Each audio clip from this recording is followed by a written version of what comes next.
Vamos a iniciar pues entonces, chicos.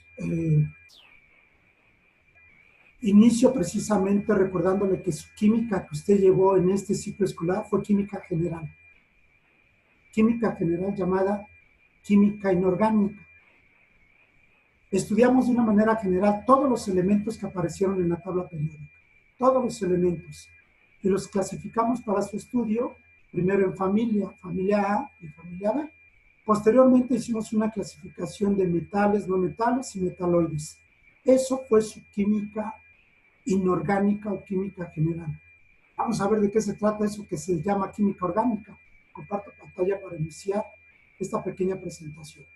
De la presentación yo le pido por favor que vaya tomando algún dato o palabra clave, por favor.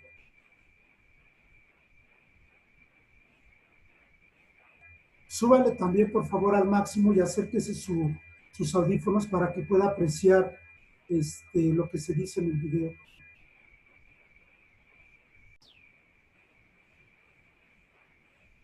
Iniciamos. Ah, sí.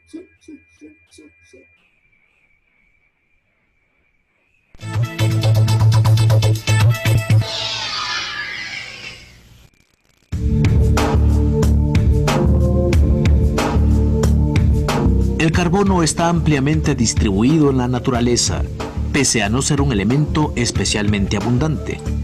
En la corteza terrestre es el 12º elemento en orden de abundancia. En la actualidad se conocen alrededor de 50.000 sustancias en cuya composición no interviene el carbono, contra 3 millones de compuestos de carbono, y cada año se descubren otros nuevos. La historia del carbono es larga e interesante. Durante el siglo XVII, los científicos dividían las sustancias naturales en 3 grupos según su origen. Sustancias vegetales como la madera, animales como el pelo o la grasa, y minerales como el oro o la sal. Al final del siglo XVIII y gracias a los trabajos de Lavoisier, se llegó a la conclusión de que no existían diferencias en cuanto a la naturaleza de sustancias animales y vegetales. A partir de entonces se clasificaron las sustancias en 2 grupos: las producidas por seres vivos u orgánicas, como la cera de las abejas, y las inorgánicas, que no procedían de seres vivos.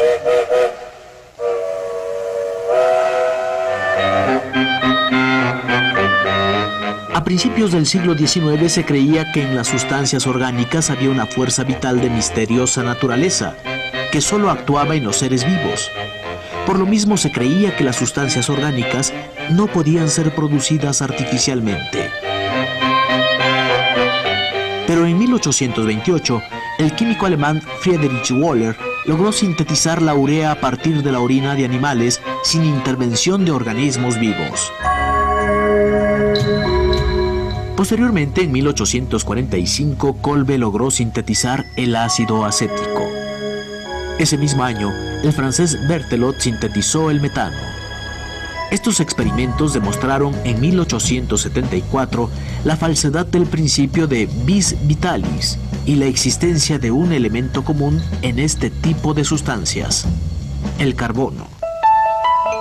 Kerol, el científico que lo descubrió, lo identificó como un elemento tetravalente, es decir, con 4 ligaduras que le permiten unirse consigo mismo y con otros elementos, formando cadenas o esqueletos.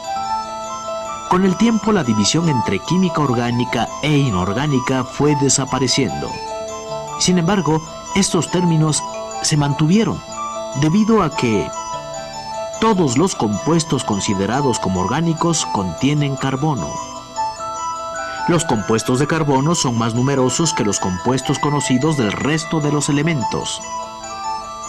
Los compuestos con un esqueleto carbonado no se ajustan a las reglas de valencia de los compuestos minerales.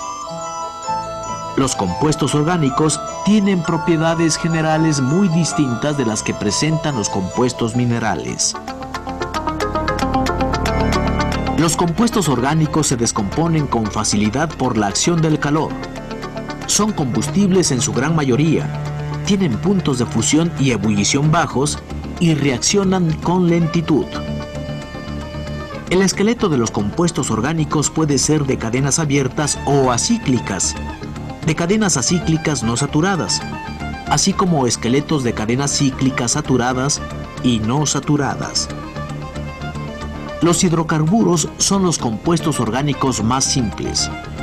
Están formados por átomos de hidrógeno y carbono. Los hidrocarburos saturados, formados por cadenas abiertas con enlace sencillo, reciben el nombre de alcanos. Las fórmulas utilizadas para la representación de hidrocarburos suelen clasificarse en desarrolladas y semidesarrolladas. Llamamos desarrolladas aquellas fórmulas donde cada una de las ligas del carbono está enlazada a un átomo de hidrógeno o incluso a un átomo más de carbono.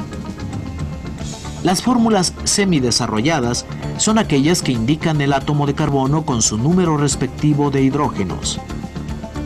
Los 4 primeros alcanos reciben los nombres de metano, etano, propano y butano.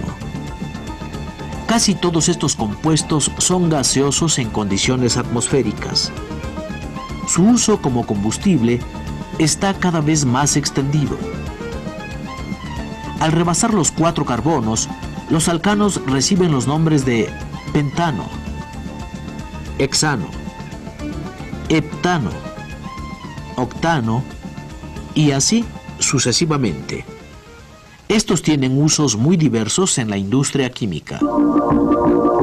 Si tomamos un alcano y por capricho le quitamos un hidrógeno, tendremos entonces un radical o alquilo, al cual pueden unirse otros elementos o radicales. En los hidrocarburos arborescentes no encontramos todos los átomos de carbono en la misma línea. Se busca la cadena más larga de carbonos. Se enumeran los átomos de carbono de la cadena principal, empezando por el extremo más cercano a una arborescencia o enlace con forma de árbol. Acto seguido, se nombran las arborescencias, empezando por las más sencillas, anteponiendo el número del átomo de carbono al que están unidas, y se nombra el compuesto de acuerdo al número de carbonos de la cadena más larga. Ejemplo: 2,3-dimetilpentano. Los carbonos de una cadena se clasifican en carbonos primarios si el átomo de carbono está unido a 3 átomos de hidrógeno. Carbonos secundarios, cuando el átomo de carbono está unido a 2 átomos de hidrógeno. Y por último, carbonos terciarios, si el átomo de carbono está unido a un solo átomo de hidrógeno.